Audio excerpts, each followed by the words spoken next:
नमस्कार दोस्तों, मैं हूं राज। आप देख रहे हैं हाईवे 33। ये जो कहानी आज मैं आपको सुनाने जा रहा हूं ना, ये उत्तराखंड की अरुण जी का है।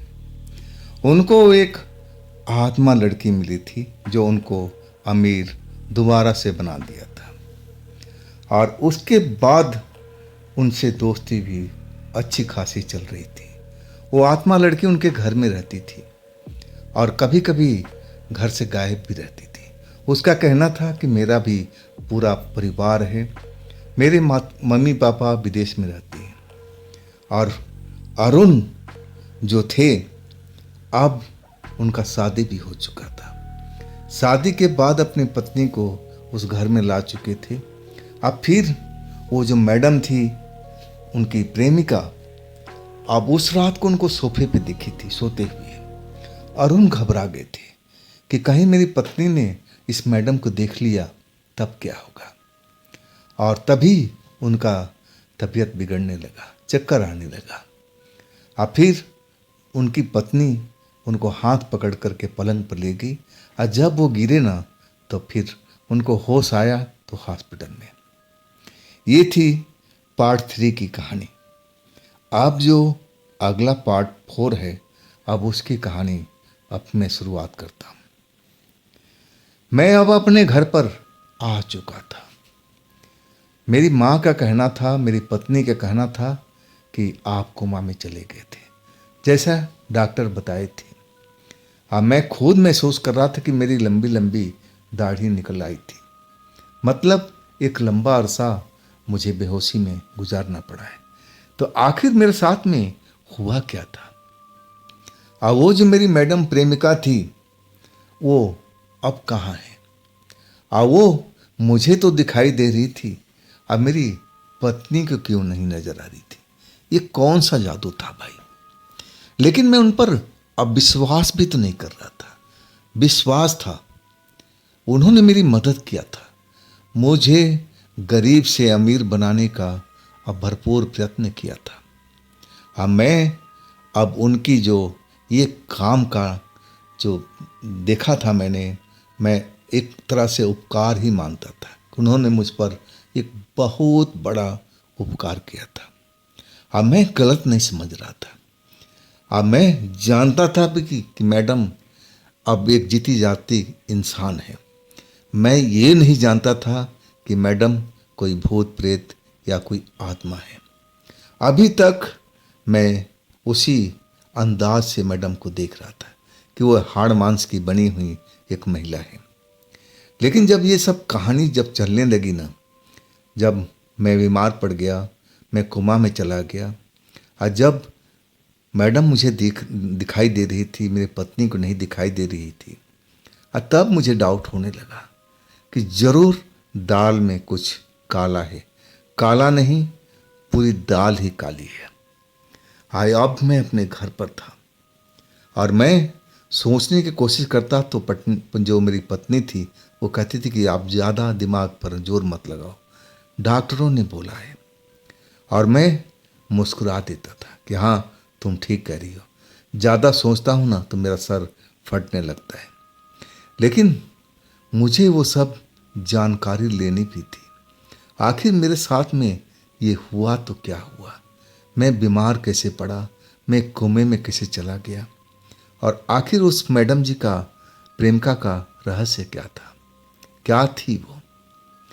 मैं पूरा हफ्ता अपने घर पर रहा और वो संडे का रात था। अब मैं पूरी तरह से स्वस्थ हो चुका था। ऑफिस वाली लड़की हर रोज आकर के दोपहर में पूरा ऑफिस का ब्यौरा बताती थी कि ऑफिस कैसा चल रहा है। अब मैं उस लड़की पर बहुत ही भरोसा कर रहा था। एक तरह से उसने मेरे पूरे ऑफिस को संभाल रखी थी। अब मुझे हर चीज़ का अब जानकारी दे रही थी कि मेरा ऑफिस आगे की तरफ बढ़ता जा रहा है। अब मैं उससे बहुत खुश भी था। और उसके जाने के बाद मैं ड्राइंग रूम में बैठा हुआ था, पीने की इच्छा हो रही थी। अब मैं कई दिनों से हाथ नहीं लगाया था। हालांकि मेरी जो पत्नी थी कभी मना नहीं करने वाली थी, और लेकिन मैं अपने स्वास्थ्य को लेकर के सचेत था। लेकिन आज कुछ पीने का मन ज़्यादा ही हो रहा था। लेकिन मैं दिन के टाइम हाथ नहीं लगाता, शाम होने का इंतज़ार करने लगा।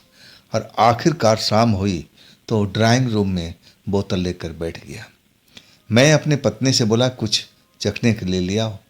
अब मेरी पत्नी मुझे घूर कर देख रही थी और कहने लगी, देखिए अभी आप पूरी तरह से स्वस्थ नहीं हुए, आपको दारू शराब पीना नहीं चाहिए, ये हानिकारक है। मैं कहने लगा, हाँ मैं जानता हूँ ये हानिकारक है, लेकिन मैं आज ज़रूर पीऊँगा, मुझे इसकी ज़रूरत है। अब मैं पत्नी को बोला कि देखो, मुझसे ज़्यादा अब इसके विषय में बातचीत मत करो, और जो मैं कह रहा हूँ अब उसको करो। हमारे लिए कुछ नमकीन समकीन लेके आओ ताकि मैं दारू का घूंट भर सकूं, नहीं तो ये बहुत कड़वी लगती है। अब मैं जो बोला पत्नी बिल्कुल मान चुकी थी। अब फिर वो किचन की तरफ चली गई। आई तो कुछ ड्राई फ्रूट वगैरह नमकीन अब प्लेट में रख के ले आई थी। हाँ, मैं धीरे धीरे जो पटियाला पैक पिया करता था ना, अब बहुत कम मात्रा में दारू कम पानी ज़्यादा। इसके बाद धीरे धीरे सीप लेता गया। ये सब करने में, 4 पैक पीने में मैं 3 घंटे का समय लगा चुका था। आप कहे तो रात का 10 बज रहा था। अब मेरी पत्नी आती थी कि खाना नहीं खाएंगे, दारू ही पीते रहेंगे। मैं कहने लगा कि अभी मैं खाऊंगा भी, अभी मुझे और पीना है। पत्नी मना करने लगी कि नहीं नहीं, बहुत हो चुका है, आप अब रहने दीजिए। मैं कहने लगा कि देखो, मेरी बात को काटना मत, मैं तुमसे बोल चुका हूँ, और जो मैं कह रहा हूँ उसको सुन लिया करो। जाओ तुम खाना खा लो, अब मुझे जब भूख लगेगी तो मैं आवाज़ दे करके मंगा लूँगा। इसके बाद मैं एक छोटा पैक बना करके अपने हाथ में लेकर के सोचने लगा कि ये सब चल क्या रहा है मेरे जीवन में। और दारू पीने के बाद इंसान कुछ ज़्यादा ही सचेत हो जाता है, और वही मैं सचेत हो चुका था। दिमाग की जो खिड़कियाँ थी सब खुल चुकी थी, और एक एक करके सब घटना मेरे जैसे नज़रों के सामने गुजर रहा हो। वो रात कभी भूला नहीं था, जिस रात को हमारी मैडम प्रेमिका जी मिली थी। वो सोफा वाले भी रात में कभी भूला नहीं था। जब वो सोफे पर लेटी हुई थी, मैं उनसे बातचीत कर रहा था, मैं उनको देख रहा था। अब मेरी पत्नी वहीं पर खड़ी मैडम जी को नहीं देख रही थी। तभी मेरे दिमाग में एक पटाखा से फूटा, अरे कहीं ये प्रेमिका मैडम कोई आत्मा तो नहीं है। सही मायने में मेरे हाथ से गिलास, जिसे लगा कि कांप रहा मेरा हाथ, गिलास छूट जाएगा। अब पूरा शरीर पसीने से नहा चुका था। मतलब मेरी प्रेमिका एक भूत है, एक आत्मा है, और मैं आत्मा से प्रेम करता था, उसके साथ रात गुजारता था, और आत्मा लड़की ने मेरी मदद भी किया। ये कैसे संभव हो सकता है भाई? वो कहाँ से लाई होगी इतना सारा पैसे? और पैसे तो मुझे कर्ज के रूप में दिया है। मैं सही मायने में अब 1 पैग नहीं 2 पैग और डाल चुका था, लेकिन जो मेरा शरीर का कंपन था ना, वो कम नहीं हो रहा था। जैसे और पिया ना तो मेरे दिमाग की खिड़कियाँ और खुलती चली गई। अब मैं वही सोच सोच करके अब डर रहा था कि मैं सारी सारी रात उस आत्मा लड़की की बाहों में गुजारा। मैं पूरी तरह से डरा हुआ था और यही सोच रहा था कि कहीं इस बीमारी में वही आत्मा लड़की का तो हाथ नहीं है, मेरी प्रेमिका का तो हाथ नहीं है। उसने मुझे कोमा में तो नहीं पहुंचा दिया। जरूर ऐसा ही हुआ होगा, क्योंकि अब मेरी जो शादी हो चुकी थी, मेरी पत्नी इस जगह पर आ गई थी। अब उसको तो मौका मिलना नहीं था मेरे साथ रात गुजारने के लिए। शायद वो गुस्से में ये सब कर लिया होगा, और मैं निष्कर्ष पर पहुंच चुका था कि जरूर ऐसा ही हुआ होगा। मैं पूरी तरह से निष्कर्ष पर निकल करके एक तरह से फाइनल कर दिया था कि जो कुछ मेरे साथ में हुआ है ना, मैं कोमा में गया हूँ, मेरे साथ जो बीमारी हुई है ये मेरी मैडम प्रेमिका का ही हाथ है। और वो कोई जीती जाती लड़की नहीं है, वो एक आत्मा है। और इसके बाद मेरा भूख लगा ही नहीं। मेरी पत्नी दोबारा आ गई और कहने लगी कि चलिए ना, भोजन कर लीजिए, बहुत रात हो गई है। मैं कहने लगा कि हाँ देखो, मुझे भूख नहीं है और मैं अब सोना चाहता हूँ। और इसके बाद मैं अब बोतल छोड़ करके उठ चुका था। अब मैं जाते जाते बोतल पर निगाह डाला तो आधा बोतल खत्म हो चुकी थी, यानी मैं पहले वाली औकात में आ चुका था। और फिर मैं अपने पत्नी का हाथ पकड़ करके बिस्तर पर आ चुका था। अब पत्नी बार बार कहने लगी कि देखिए, भूखा नहीं सोते हैं, कुछ जरूर खा लीजिए। अब मैं उसको समझाते हुए कहने लगा, अरे पगली, मैं भूखा थोड़ी हूँ, जो तूने ड्राई फ्रूट दिए था उसी से मेरा पेट भर चुका है, तो इसको भूखा थोड़ी कहते हैं। चलो अब हम सो जाते हैं। और मैं पलंग पर तो सो गया था, लेकिन नशे में होने के बावजूद मेरी आंखों से नींद गायब थी। अब मेरी पत्नी आंख बंद की हुई थी, शायद वो मेरा सोने का इंतजार कर रही थी और बीच बीच में इधर उधर घूम जाती थी। और तब मैं उसका कहता था कि देखो, तुम सो जाओ, मुझे अभी नींद नहीं आ रही है, जब नींद आ जाएगी तो मैं खुद सो जाऊंगा। और इसके बाद जब मैं बोला ना, तो पत्नी अब करवट बदल करके दूसरी तरफ मुंह कर लिया था और मैं वही सोच विचार करने लगा। मैं गुस्से से भरता जा रहा था कि मैडम मुझे मिल जाए, मेरी प्रेमिका मिल जाए, तो उनसे मैं बात करूंगा कि आपने मेरे साथ ऐसा क्यों किया, मुझे बीमार क्यों डाला, मुझे कोमा में क्यों पहुंचाया, इसमें आपका क्या भला होना था, आप मेरी पत्नी से जल गए तभी ना। लेकिन उस पल मुझे ध्यान आ रहा था, क्योंकि शादी के लिए उन्होंने ही कहा था कि हाँ, ये लड़की तुम्हारी योग्य है। और मैडम जी से तो मेरी पत्नी का शकल मिलता जुलता ही था, 19-20 का फर्क था।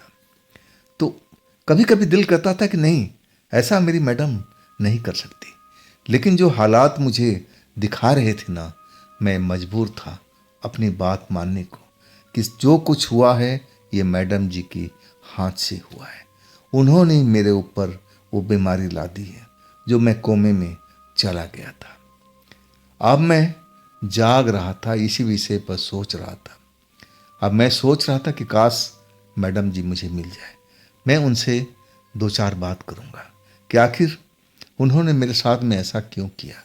मैं तो दिलो जान से उनसे प्यार करता था, वो भी मुझसे करती थी, तो ऐसा धोखाबाजी अब क्यों किया। और तभी मुझे खिड़की पर जो बाहर की साइड खुलती थी उसके कांच तो बंद थे, लेकिन मुझे वहां पर एक परछाई सी दिखी और वो परछाई काले रंग की थी। और वो एक पल देख करके मुझे थोड़ा शंका हुआ कि कहीं कोई चोर उचक्का तो नहीं हमारे घर के अंदर आ चुका है। और मैं जल्दी से उठा, उस खिड़की पर पहुंचा। जैसे ही खिड़की खोल के देखा ना, तो साया गायब हो चुका था। मतलब जरूर था वहां खिड़की पर। इसके बाद मैं पूरे घर में छान मारा था। मेरी पत्नी तो सो चुकी थी, लेकिन वो साया मुझे कहीं दिखा नहीं, काले लवादा जैसे पहन रखा था। और मैं पूरा घर छानबीन करने के बाद मैं उसी सोफे पर, ड्राइंग रूम वाले सोफे पर आके बैठ गया था। और वहाँ पर अभी भी मेरी बोतल और कुछ बचे हुए ड्राई फ्रूट रखे हुए थे, गिलास रखा हुआ था, पत्नी ने उठाया नहीं था। अब मैं उसी सोफे पे बैठ करके फिर एक पैग और बना लिया। अब मैं सोचने लगा कि आखिर ये काला साया कोई चोरी तो नहीं था, मुझे थोड़ी देर और जागनी चाहिए ताकि मैं उस चोर को रंगे हाथ पकड़ सकूं। अब मैं धीरे धीरे पैग का आनंद लेने लगा और तभी मेरे सामने के सोफे पर मेरी मैडम की झलक दिखाई दी। अब जैसे ही मैं देखा ना, तो मेरी आंखों पर विश्वास नहीं हुआ कि कब आकर के उस सोफे पर बैठ गई, मुझे एहसास तक नहीं हुआ। और जैसे ही मैंने उनको उस रूप में देखा ना, जैसा पहले थी वैसे आज भी थी। चेहरे पर एक तेज चमक थी और मुस्कुराता हुआ चेहरा। मैं भली भांति इस चेहरे को पहचानता था, लेकिन उस वक्त में मैंने देखा ना, तो मैं खुश तो हुआ, लेकिन एक क्रोध के रूप में। अब कहने लगा एक तरह से मैं चिल्ला करके कि आपने मेरे साथ में ये सब क्यों किया। मैं चिल्ला के बोल रहा था और तभी मैडम सोफे से उठ बैठी। अब मेरे नज़दीक वाले जो पास में मैं बैठा हुआ था उस सोफे पर आके बैठ गई। अब मेरे मुंह पर हाथ रख कर कहने लगी, शांत हो जाओ, शांत हो जाओ अरुण, शांत हो जाओ। मैं सब बताऊंगी, सब बताऊंगी, लेकिन तुम चिल्लाओ मत, नहीं तो तुम्हारी पत्नी जाग जाएगी। अब मैं नशे में जरूर था, लेकिन पूरी तरह से होश में था। मुझे अब पता लग चुका था कि मैडम ये जरूर कोई आत्मा है, क्योंकि अभी तक ये सोफा खाली था। अगर मैडम आती तो दरवाजे से आती, लेकिन अचानक ये सोफा पर मुझे दिखाई पड़ी थी। अब मैं सब कुछ समझ चुका था। मैडम मुझसे कहने जा रही थी कि देखो अरुण, तुम चिल्लाना मत, मैं जो बता रही हूँ ध्यान से सुनना। मैं कहने लगा, आप सुनने सुनाने को बचा क्या मैडम? आपने तो मुझे मारने की कोशिश की, आपने तो मुझे कोमा में डाल दिया। आखिर आपके साथ में भी दुश्मनी क्या थी? हम तो एक दूसरे को बहुत चाहते थे, और आपने मेरे साथ इसलिए किया ना कि मेरी शादी हो गई, मेरी पत्नी इस घर में आ गई। अब आपका जो मौका था हाथ से निकल चुका, इसीलिए ना, बताइए ना, सही बात कह रहा हूँ ना मैं? तब मेरे मुंह पर हाथ रखती हुई और मैं देखा उनके चेहरे पर आंसू ढलक रहे थे। मैं कहने लगा कि आत्मा कब से रोने लगी? आप मगरमच्छ के आंसू मत आप बहाइए, मैं समझ चुका हूं कि एक आप आत्मा है, कोई हाड़ मांस की बनी हुई लड़की नहीं है। मैं सब कुछ जान चुका हूं। और तब वो मैडम कहने लगी कि हाँ, आप सब कुछ जान गए। मैं आपको दिखाकर इस सोफे में मैं आई हूं, ताकि अगर थोड़ा बहुत संदेह हो ना, तब भी आप जान लें कि मैं एक आत्मा हूं। और उस रात को मैं आत्मा के रूप में ही आपके सामने आई थी, लेकिन आपने मुझे पहचाना नहीं, और आपका भोला भोला रूप देख करके मैं आपके रूप पर पिघल गई थी। और इसके बाद वही पुरानी कहानी शुरू हो गई थी। और कहने लगी, मैं आपको आज भी उतना चाहती हूँ। अब मैं भला अपनी चाहत को ऐसी जगह पर क्यों डालूंगी? मैं कोमा में क्यों धकेलूंगी? उसमें मेरा क्या फायदा है? मैं जब मैडम की आंखों में आंसू देखा ना, और जब वो कहने लगी कि नहीं अरुण, मैं ऐसा कभी कर नहीं सकती, तब मैं कहने लगे, आखिर आपने नहीं किया है तो मेरे साथ हुआ क्या था? और तब वो कहने लगी, मैं वही चीज़ पर तो आ रही हूँ, उसी पॉइंट पर आ रही हूँ, आपको बताने की, समझाने की कोशिश कर रही हूँ। आप मेरी बात ध्यान से सुनिए। अब फिर वो कहने लगी और मैं सुनता जा रहा था।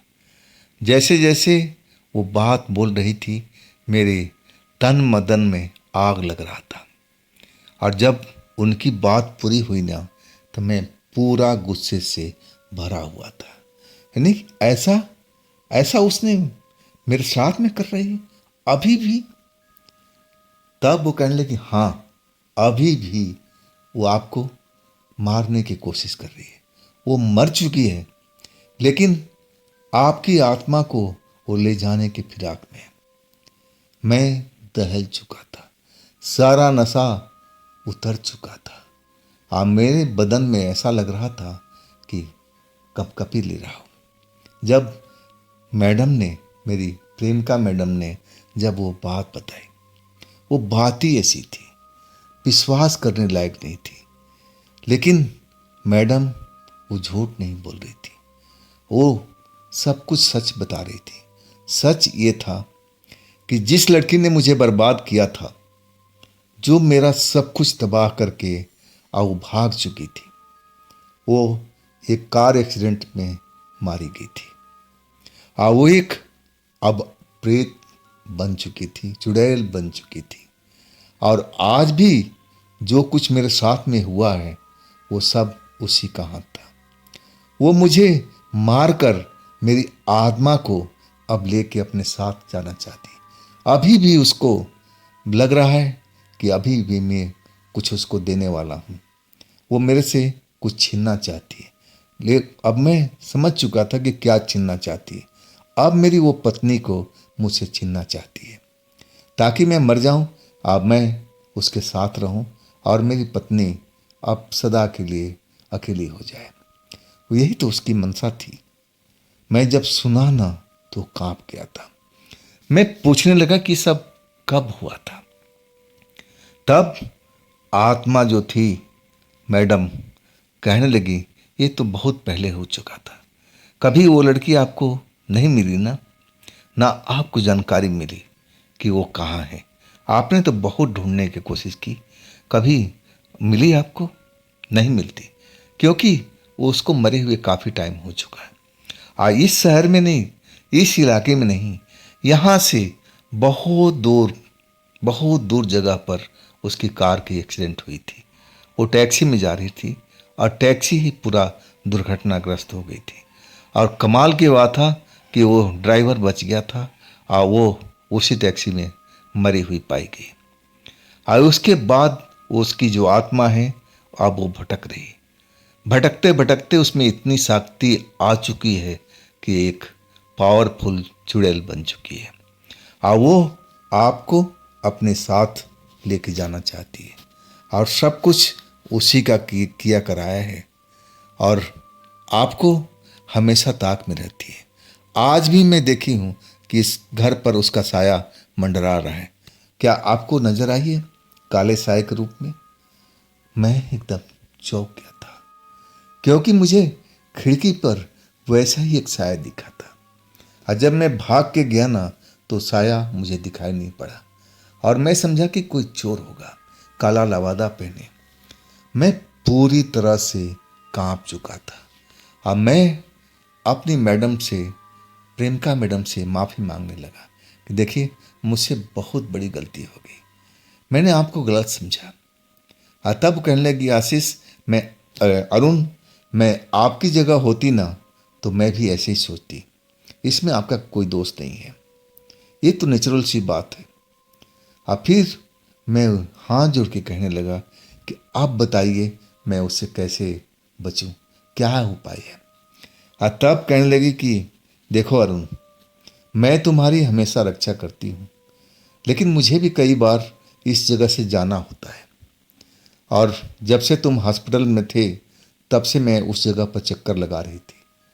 जब तुम इस घर में आ गए तब भी मैं इस जगह पर तुम्हारी रक्षा करती हूँ। तुम्हें दिखाई नहीं देती थी ना, तो हॉस्पिटल में तुम तो कोमा में थे और मैं हमेशा तुम्हारी रखवाली किया हूँ। वो आत्मा आज भी तुम्हारी फिराक में घूम रही है और जैसे ही मौका पाएगी तुम्हें मार देगी, तुम्हारी आत्मा को निकाल ले जाएगी। मैं बहुत डर चुका था और मैं कहने लगा कि अब इसका बचाव क्या करना है, कैसे करें। तब वो आत्मा लड़की मैडम जी, हमारी जो प्रेमिका थी, आप कहने लगे कि आशीष, अरुण, माफ़ कीजिएगा अरुण से, सुनो अरुण, मैं कुछ करने वाली हूँ इस विषय पर और आपको बड़ा सचेत रहना पड़ेगा। मैं ऐसा कुछ जल्द करूँगी ताकि आपको कोई नुकसान ना हो और उस आत्मा को मैं पकड़ करके ऐसी जगह भेजूंगी कि कभी आपको वो पीछा नहीं कर पाएगी, ना आपके नज़दीक पहुंच पाएगी। लेकिन अभी मेरे को टाइम लगेगा और मुझे कुछ काम करना है इसके बावजूद, और तब मैं उस काम को कर सकूंगी। मैं कहने लगा कि कौन सा काम है, आप तो आत्मा है, आप में तो इतनी शक्ति है। तब वो कहने लगी, देखो, मैं अलग आत्मा हूँ और वो अलग आत्मा है। सब अपने कर्मों के अलावा, कर्मों के दोष से सब कुछ होता है। मैंने अच्छे कर्म किए थे तो मैं अच्छी आत्मा बनी हूँ और वो बुरे कर्म किए हैं तो वो बुरी आत्मा बनी है। उसका सोच और मेरा सोच अलग अलग है और उसमें जो पावर है ना वो अलग पावर है और मेरे में जो पावर है वो अलग है। मैं उससे आमने सामने का मुकाबला नहीं कर सकती, लेकिन हाँ, मुझ में मेरी कुछ शक्ति है जो मैं आपको अभी तक बचा के रखी हूँ। लेकिन वो अपनी शक्ति बढ़ा रही है। जब वो पूरी तरह से अपनी शक्ति बढ़ा लेगी ना, तो मैं उसको रोक नहीं पाऊंगी। फिर आपको मरना ही होगा, फिर आपको कोई बचा नहीं पाएगा। मैं जब सुना ना, तो मेरा तो हाथ पैर सब कुछ कांप रहे थे। मेरा दिल तेजी से धड़क रहा था कि ये आत्मा लड़की क्या कह रही है। क्या सचमुच वो मेरी पहली वाली प्रेमिका एक चुड़ैल बन गई है, अब मेरी जान की दुश्मन बन चुकी है। अब मैं क्या करूं, अब मैं क्या करूं। मेरी मन की बात शायद वो आत्मा लड़की समझ गई और कहने लगी कि अरुण, आप दिमाग पर जोर मत दो। वो पहले भी आपको मारने की कोशिश कर चुकी है, लेकिन मेरी वजह से आप जिंदा अभी तक दिखाई दे रहे हैं। नहीं तो आप जिस कोमा में गए थे ना, लौट के नहीं आते। आप कोमा में ही आपकी मृत्यु हो जाती और आपकी आत्मा को वो निकाल करके चली जाती। अब मैं कुछ नहीं कर पाती, लेकिन जिस तरह से वो अपनी शक्ति बढ़ा रही है ना, मुझे भी अपनी शक्ति बढ़ानी पड़ेगी। लेकिन आप सचेत रहिएगा। कुछ मैं आपके लिए इस घर में उपाय कर रखी हूँ, और वो चीज़ ये है। फिर वो बताने लगी कि देखिएगा, अभी आपको ऑफिस जाने की ज़रूरत नहीं है, और ये जो घर है ना, अंदर से मैं आपके लिए सुरक्षित कर दिया हूँ। अब मुझे अपनी शक्ति बढ़ानी है, इसलिए मुझे जाना भी पड़ेगा। आज जब तक मैं ना आऊँ दोबारा, आप इस घर से बाहर कदम बिल्कुल नहीं निकालना है, चाहे कुछ भी हो जाए। हो सकता है इस घर में वो आग भी लगा दे, लेकिन वो आग से डरिएगा मत। हो सकता है कि कोई जानवर आपके घर में छोड़ दे, लेकिन उस खूंखार जानवर से आपको डरने की जरूरत नहीं है। वो सब एक छलावा होगा, एक तरह का माया जाल होगा। आज वो चाहती है कि आप इस घर से बाहर अपना कदम रखें, और तब वो आपको उठा ले जाएगी। फिर मैं कुछ नहीं कर पाऊंगी। तो मेहरबानी करके अरुण जी, जैसा मैं बता रही हूँ आप वैसा ही करना। इसमें आपको डरने की जरूरत नहीं है। आपको कई तरह से परेशान करने की कोशिश करेगी ताकि आप घर से बाहर भागो, डर के भागो, लेकिन आपको इस घर से बाहर निकलना नहीं है। ये घर आपके लिए एक अमेध किला है, एक सही घर जो कहा जाता है आपके बचाव के लिए वही है। इस घर से जब तक मैं ना आऊं, जब तक मैं ना कहूं, तब तक आप अपना कदम बाहर मत निकालना। उसके बाद कहने लगी कि मुझे अब जाना है, और आप अपना जो भी है सुरक्षा खुद देखना है। जो मैं बताई हूँ उसी के अनुसार चलना है। ऐसी कोई विपत्ति आएगी तो मुझे पता चल जाएगा, और उस वक्त में मैं हाजिर हो जाऊंगा। लेकिन अभी मुझे निकलना है, अपनी ताकत को बढ़ाना है। इसके बाद बिना इंतजार किए मेरी कोई बात का जवाब दिए और निकल चुकी थी। उसी दरवाजे से अब आर पार मुझे जाती हुई दिखाई दी, और तब मुझे एहसास हुआ कि हाँ, ये जो कह रही है बिल्कुल मेरी फ़ायदे के लिए। ऐसा ही तो मेरे साथ में हुआ था, लेकिन मैं पूरी तरह से डर गया था। तब तक मेरी पत्नी अपने कमरे से बाहर निकल करके और चारों तरफ देखते हुए मेरे पास पहुंची और कहने लगी, आप चिल्ला के किससे बात कर रहे थे? कौन है यहाँ पर? किससे बात कर रहे थे? मैं समझ गया था कि आखिर ये आवाज़ मेरी सुन ली है। मैं कहने लगा कि तुम्हारे कान बजे होंगे। मैंने ऐसा तो कुछ नहीं किया था, मुझे नींद नहीं आ रही थी। मैं दोबारा इस दारू के बोतल के पास में आ गया और मैं एक आध पैग और लगा लिया। इससे ज़्यादा कुछ नहीं है। मैं कोई शोर नहीं किया, ना कोई आवाज़ किया। ज़रूर तुम्हारे कान बजे होंगे। चलो अब हम चल के सोते हैं। फिर मैं अपनी पत्नी को ले करके अपने पलंग पर आ चुका था, लेकिन अब जो चिंता थी मेरे कई गुना बढ़ चुकी थी। मुझे बहुत ही सचेत रहने की आवश्यकता थी। आखिरकार वो कब आएगी मुझे बिल्कुल नहीं मालूम था। मैं उसका काला परछाई खिड़की पर देख चुका था ताकि मैं उसे देखूं तो सतर्क हो जाऊं। लेकिन कब तक? मैं अकेले क्या कर लूँगा? जब तक वो मेरी प्रेमिका ना आ जाए, आत्मा लड़की प्रेमिका ना आ जाए, हाँ, तब तक मैं कुछ नहीं कर पाऊँगा। और इसके बाद मेरी आंखें बंद हो गई और फिर मैं गहरी नींद में जा चुका था। जब सुबह हुई ना, मेरी पत्नी मुझे उठा रही थी कि उठ जाइए, सुबह हो चुकी है। और फिर मैं उठा तो सबसे पहले मेरी निगाह उसी खिड़की पर गई। अब मैं जब वहाँ गया ना तो देखा खिड़की तो बंद थी, लेकिन वहाँ पर एक मेरी प्रेमिका को गए लगभग 3 दिन बीत चुका था। 3 दिन 3 रातें, और अभी तक वो वापस नहीं आई थी। लेकिन हर रात उस खिड़की पर कभी न कभी वो साया, मुझे काला साया दिखाई दे देता था। और एक पल के लिए जैसे ही मैं देखता ना, वो साया गायब हो जाता। और फिर वो रात मेरे लिए सबसे डरावनी रात होती थी। और मेरी अब नींद उड़ चुकी थी। लेकिन पत्नी को इस बारे में मैंने कुछ भी नहीं बताया था, और वो मैं उसको बताना भी नहीं चाहता था, ताकि वो कहीं परेशान ना हो जाए। और मैं इन चिंताओं से उसको मुक्त रखा था, और मैं अब अपनी प्रेमिका को इंतज़ार कर रहा था, और मैं घुट घुट करके उस घर में रह रहा था। अब मुझे तो कई बार लगता था कि वो घर में कहीं घुस न जाए। ऐसा ही अब मुझे महसूस हो रहा था। और उस खिड़की पर मैं नाखून के निशान देख चुका था, और इसके बाद मुझे डर लगने लगा था। खैर 3 दिन 3 रात तक मेरी प्रेमिका नहीं आई थी, और आज मैं अपने आप को बहुत डरा हुआ महसूस कर रहा था, क्योंकि आज सुबह के टाइम में मुझे ऐसा महसूस हुआ कि जैसे दिन के टाइम में भी अब वो मुझे दिखाई दे रही हो। मेरी पहली वाली प्रेमिका काले कपड़े में जैसे कोई लबादा ओढ़ रखी हो, और वो मुझे बाहर में दिखी थी। वैसे ही चेहरा था, लेकिन कुछ पल के लिए, और इसके बाद वो गायब हो चुकी थी। और मैं इतना समझ गया था कि उसकी पावर कहीं ज़्यादा तो नहीं बढ़ गई है, और तभी तो वो सुबह के टाइम में दिख रही है। अब मैं क्या करूं, अब मैं क्या करूं?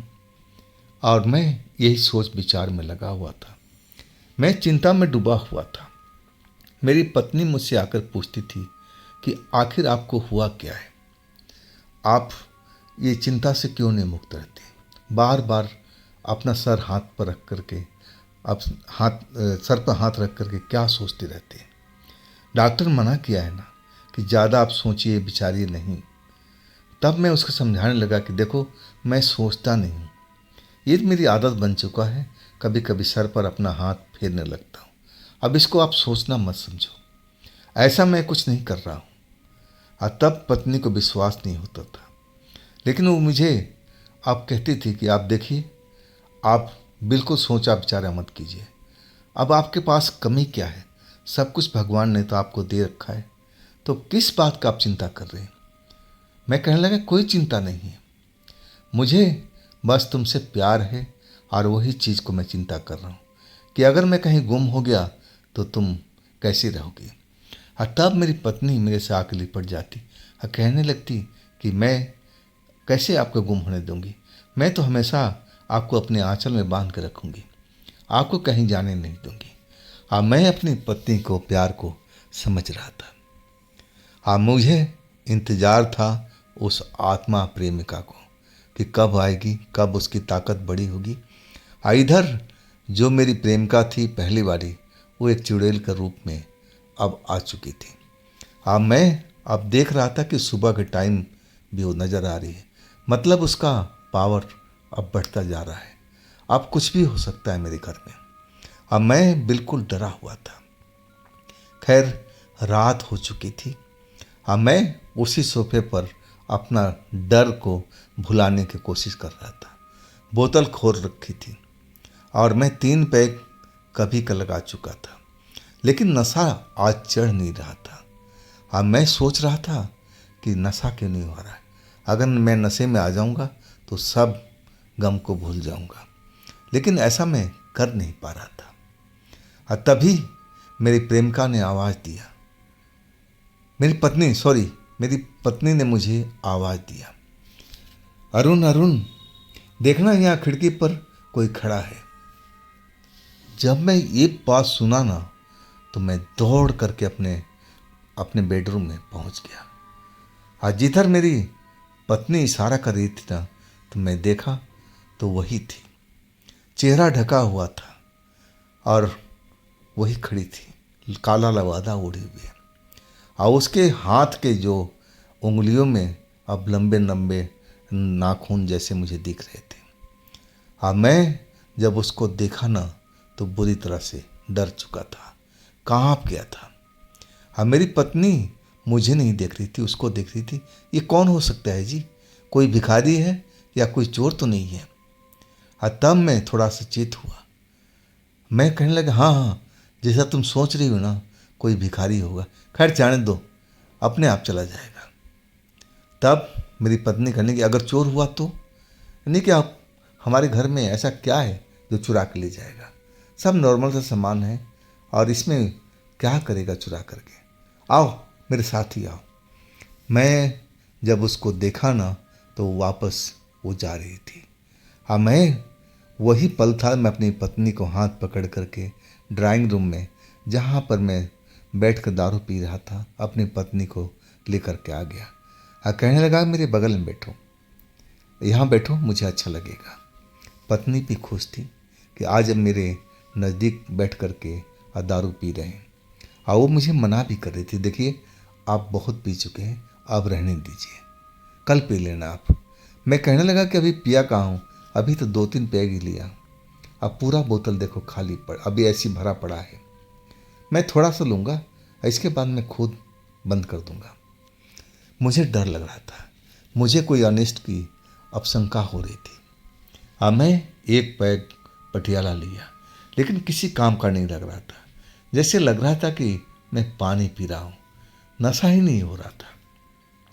और आखिरकार जैसे लगा कि हमारे घर में अब कोई आग लगी हुई है। धुआं महसूस होने लगा, जलने की बदबू आने लगा।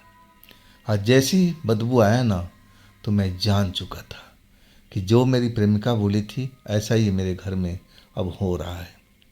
लेकिन आग लगी है तो कहाँ पर? अभी तक मेरी पत्नी को इस बात को पता क्यों नहीं चला। लेकिन जैसे ही मैं उठा ना, पत्नी भी उठ गई और कहने लगी, अरे कोई बदबू आ रहा है जी जलने का, कहाँ कुछ आग लगी है। और इसके बाद हम लोग किचन में भाग के आए तो किचन में कुछ भी नहीं था, नॉर्मल था। बेडरूम में आए ना तो मैं देख करके हैरान था। मेरा बेडरूम का जैसे पलंग आग पकड़ लिया हो और धीरे धीरे जलता हुआ ऊपर की तरफ आग आ रहा था। और सब कुछ लग रहा था कि जल्दी ही जल करके खाक हो जाएगा। मेरी पत्नी अपना रोने लगी, चिल्लाने लगी कि अब क्या करेंगी जी, अब भागते हैं इस घर में, अब तो पूरा घर जल जाएगा। मैं कहने लगा, कहीं भागने की जरूरत नहीं है, ये कुछ नहीं होगा, ये जो आग दिखाई दे रही है ना अपने आप बंद हो जाएगा, तुम डरो मत, मैं जो बोल रहा हूँ उसको मान लो, शांत रहो शांत रहो। लेकिन पत्नी डरी हुई थी, कह रही थी, जी देखो अब पर्दे ने आग पकड़ लिया है, अब खिड़की पर आग पहुंच गया है, अब हम लोग इस घर में फंस जाएंगे, हमें भागना चाहिए, निकलना चाहिए, आप कुछ करते क्यों नहीं हैं? आप फायर वाले को फ़ोन करो ना, पुलिस को फ़ोन करो ना, पड़ोसियों को बताओ तो सही। जो मन में आ रहा था बोले जा रही थी। मैं उसको समझाने की कोशिश कर रहा था कि देखो तुम शांत रहो, सब कुछ सही हो जाएगा, ये आग भी बुझ जाएगी और हमारा घर सुरक्षित भी रहेगा, कुछ नहीं होगा, तुम शांत रहो। लेकिन वो अपनी जिद पर अड़ी हुई थी, रो रही थी, चिल्ला रही थी। अब मुझे कह रही थी कि हम लोग घर से भागते हैं, बाहर चलते हैं। हाँ, मैं समझ रहा था कि अगर एक कदम भी मेरा बाहर पड़ गया ना तो मैं जिंदा अब इस घर में वापस नहीं आऊँगा। वो चुड़ैल मुझे पकड़ ले जाएगी। अब मेरे साथ क्या सलूक करेगी मुझे खुद भी नहीं पता। अब उसको मेरे से क्या चाहिए? क्या वो मेरी आत्मा को अपने बस में रखना चाहती है? और तभी तो ऐसा कर रही है। मैं अपना पत्नी को हाथ पकड़ कर फिर वापस उसी सोफे पर आ गया और मैं पत्नी को जबरदस्ती बिठाने लगा कि बैठ जाओ बैठ जाओ, लेकिन वो छटपटा रही थी। कहने लगी हम लोग यहाँ पर बैठेंगे, वहाँ आग लगा हुआ है, आप कुछ करते क्यों नहीं है। मैंने बोला कि देखो, जो कुछ आग तुम्हें दिखाई दे रहा है ना, ये सब कुछ शांत हो जाएगा, वक्त लगेगा थोड़ा सा, अब तुम बैठ जाओ और फिर देखना मैं सच बोल रहा था या झूठ। और इसके बाद में एक पैग और बना लिया और वो मैं नीटी पी गया और तब जाके मुझे एहसास हुआ कि हाँ, मैं कुछ पिया हूँ, लेकिन नशा नाम का चीज़ अभी भी नहीं थी। और वो जो घर था मेरा धुएं से अब भरता जा रहा था, भरता जा रहा था। अब धुआं जो था मेरे ड्राइंग रूम में आने लगा था और मेरी पत्नी उस धुआं को देख कर उछलने लगी, कहने लगी कि अरुण, यहाँ से भागते हैं, नहीं तो हम दोनों इसी घर में फंस के रह जाएंगे, हम जल जाएंगे अरुण, जल्दी निकलते हैं, जल्दी निकलते हैं। हाँ, लेकिन मैं उसको समझाने की कोशिश कर रहा था कि देखो, हम बाहर गए ना तो बहुत बड़ा खतरा है। अब मैं उसको बताना नहीं चाहता था कि वो खतरा क्या है, लेकिन वो रो रही थी, चिल्ला रही थी, उसको समझ में नहीं आ रहा था कि मैं क्या बोल रहा हूँ। और तभी मुझे एक आवाज़ सुनाई पड़ी, जैसे कोई कांच टूटा हो। और तब तो मेरी पत्नी चिल्ला करके और दौड़ पड़ी बेडरूम की तरफ में और कहने लगी, अरुण, कुछ सामान निकालो यहाँ से, जो कीमती सामान है, और हम बाहर की तरफ भागते हैं। लेकिन मैं जब कमरे के अंदर गया ना, मेरी पत्नी दरवाजे के पास थी, उसकी हिम्मत नहीं हो रही थी कि उस जलते हुए घर में घुस जाए। और जब मैं अंदर घुसा ना तो मुझे गर्मी का एहसास नहीं हो रहा था। वो आग लगी हुई दिख रही थी, मेरा पलंग जल रहा था बुरी तरह से, लेकिन उस आग में वो गर्मी का एहसास नहीं था। और तब मुझे पूरा संदेह हो चुका था कि ये बनावटी आग है, दिखावटी आग है। इस आग में वो पावर नहीं है जो हमारे घर को जला सके। जैसे मेरी प्रेमिका ने बताया था, और सब कुछ ऐसा ही महसूस हो रहा था। और फिर एक आवाज़ और आई, और वो आवाज़ जो थी मेरी प्रेमिका की थी, और वो प्रेमिका मेरे बगल में खड़ी थी, और वो मुझे दिखाई नहीं दे रही थी, आवाज़ मुझे सुनाई दे रही थी। और कहने लगे कि अरुण, तुम चिंता मत करो, मैं अब आ गई हूँ, अब मैं सब कुछ संभाल लूँगी। तुम जाओ इस जगह से और जा कर के सोफे पर बैठ जाओ, और वहाँ से अपनी पत्नी को भी अपने पास रखना, और बाकी मैं इस घर को देख लेती हूँ, संभाल लेती हूँ, सब कुछ सही हो जाएगा, लेकिन अभी इस वक्त यहाँ से जाओ। मैं आवाज़ पहचान चुका था कि वो मेरी प्रेमिका थी, मैडम प्रेमिका। अब फिर मैं अपने पत्नी को हाथ पकड़ के ले जाने लगा। पत्नी हाथ छुड़ा रही थी, नहीं जी, आप जल्दी से सामान निकालिए, कीमती सामान, नहीं तो वो भी जल जाएगा, हम इस घर से बाहर चलते हैं। लेकिन मैं उसका हाथ पकड़े कहने लगा, कहीं जाने की जरूरत नहीं है, सब कुछ सही हो जाएगा, आओ हम उसी सोफे पर चलते हैं। बड़ी मुश्किल से मैंने उसको संभाल के बिठाया, और कुछ ही देर के बाद में जो आग का धुआं निकल रहा था, जो ड्राइंग रूम में पहुंचा हुआ था, सब छटने लगा। और तब मैं बोला अपने पत्नी से कि तुम बैठे रहो, मैं देख के आता हूँ। और जब मैं अपने कमरे के अंदर गया ना तो पूरी की पूरी आग बुझ चुकी थी। मतलब ऐसा कुछ भी नहीं था जो जलकर राख हुआ हो। इतनी ज़बरदस्त आग लगने के बाद हमारे घर का कोई नुकसान नहीं हुआ था। और तब मुझे एहसास हुआ कि आग एक तरह का वो छलावा था, एक जादू था, इससे बढ़कर नहीं था। वो जादू वो मेरी पहली वाली प्रेमिका ने किया था, ताकि मैं डर कर के घर से बाहर निकल जाऊं और वो हमारा खेल ख़त्म कर दे। लेकिन अब मेरी दूसरी प्रेमिका आ चुकी थी, और वो एक अच्छी आत्मा थी, और उसने मेरी मदद किया। अब वो घर जो जैसा पहले था अब वैसा हो चुका था, वो आग बुझ चुकी थी, लेकिन मेरी प्रेमिका का कहीं अता पता नहीं था। तभी मेरे पास में बिल्कुल नज़दीक में मेरी प्रेमिका का आवाज़ दी कि अरुण, मैं इस जगह पर हूँ, अब देखो मैंने ये सब काम भरपूर कर दिया है, अब डरने की आवश्यकता नहीं। लेकिन आप अपनी पत्नी को लेकर के इस जगह पर आ सकते हो और सुला सकते हो। अब वो बहुत ज़्यादा डरी हुई, अब उसकी नींद की आवश्यकता है, नहीं तो वो पागल भी हो सकती है। हाँ, मैं समझ गया था। मैं कहने लगा कि आप दिखाई क्यों नहीं दे रही हो। तब वो कहने लगी कि तुम्हारी पत्नी के सामने मैं नज़र नहीं आऊँगी। क्या पता कब पत्नी तुम्हारे पास पहुँच जाए, तब मैं क्या करूँगी। इसलिए मैं इसके सामने नहीं आना चाहती। लेकिन अब अरुण, आपको डरने की आवश्यकता नहीं है। अब मैं सब कुछ संभाल लूँगी। मैं भी अपना पावर अब बढ़ा चुकी है। अब उस चुड़ैल से डरने की कोई ज़रूरत नहीं है। और तब मैं थोड़ा दिल को तसल्ली हुई कि चलो, एक प्रेमिका मेरी चुड़ैल बन चुकी है, लेकिन दूसरी प्रेमिका है वो एक अच्छी आत्मा है और वो मेरा हमेशा भला सोचा है, भला चाहा है। ज़रूर ये मेरे घर को बचा लेगी, सब कुछ पहले की तरह कर देगी, नॉर्मल कर देगी, जिसमें मुझे कोई दुख तकलीफ़ कभी नहीं होगा। तो दोस्तों, ये थी आज की कहानी अरुण जी की।